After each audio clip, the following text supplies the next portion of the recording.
Hi, good morning. I'm Dr. Pallavi. Today we're going to discuss about injuries to birth canal during labor.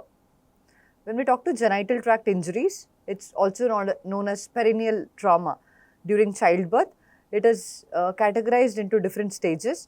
And when we talk about perineal injuries, it is classified under a heading called as OASIS. To brief, what is OASIS? OASIS is obstetric, anal sphincter injuries. That includes usually third and fourth degree perineal tears. But classification, when we classify injuries, it's classified into injuries to bony parts, injuries to soft tissues. Here we are dealing with injuries to soft tissues. Based on RCOG classification 2015, the OASIS or the perineal injuries is classified into four degrees. First degree injuries is laceration to the vaginal epithelium or the perineal skin. Second degree is involvement of the perineal muscle but not to the anal sphincter. Third degree is disruption of the anal sphincter muscles, and fourth degree is third degree with disruption of anal epithelium. So third degree is again classified into 3A, 3B and 3C. 3A is when less than 50% of thickness of external sphincter is torn. 3B is more than 50% of thickness of the external sphincter muscle, and 3C is internal sphincter that is torn. And we have different pictures showing the same. Then we have injuries to vulva. Injuries to vulva are usually vulval skin that extends posteriorly and the paraurethral tear. Paraurethral tear may be associated with brisk hemorrhage and should be repaired with interrupted catgut suture, preferably after introducing the rubber catheter into the bladder to prevent injury to the urethra. We also have injury to perineum. While we have major injuries associated with the OASIS, we also have perineal injuries that occurs due to overstretching of the perineum, rapid stretching of perineum, especially when perineum is not elastic or inelastic perineum.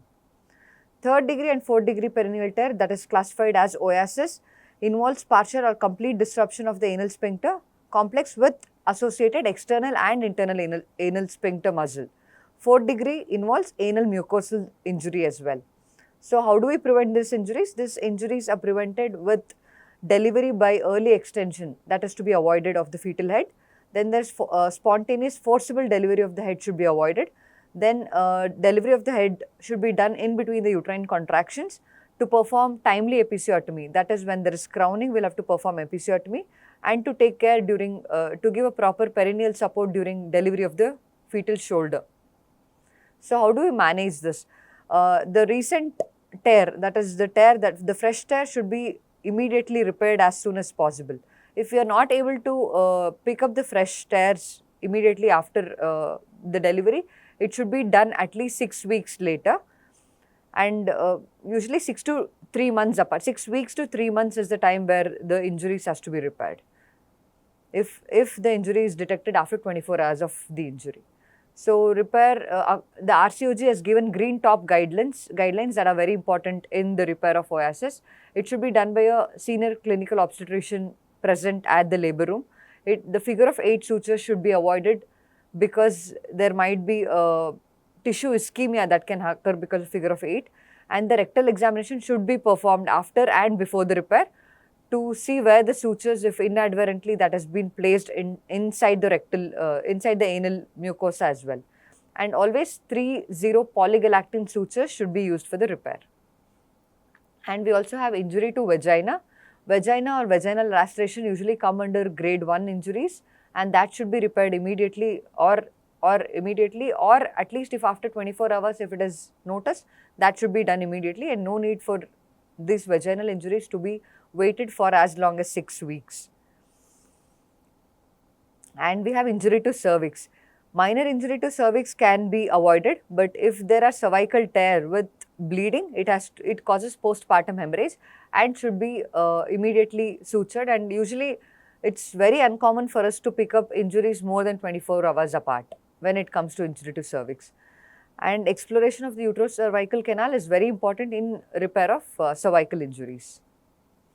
So deep cervical tears that are associated with bleeding should be immediately repaired as soon as delivery of the placenta with a good light and patient in episiotomy, with the patient in lithotomy position. Sims vaginal speculum and vaginal wall retractors should be used, and 2 sponge holders should be used for the repair. So, how do we manage such patients? We prophylactically, you will have to do all the active management of labor. At-risk mothers should be, they should be diagnosed before, likely to have rupture should be diagnosed before and then treated. General anesthesia should not be given if the adequate amount of exposure of tissues are there. General anesthesia to be avoided, and undue delay of progress of labor in multipara should be avoided. Thank you.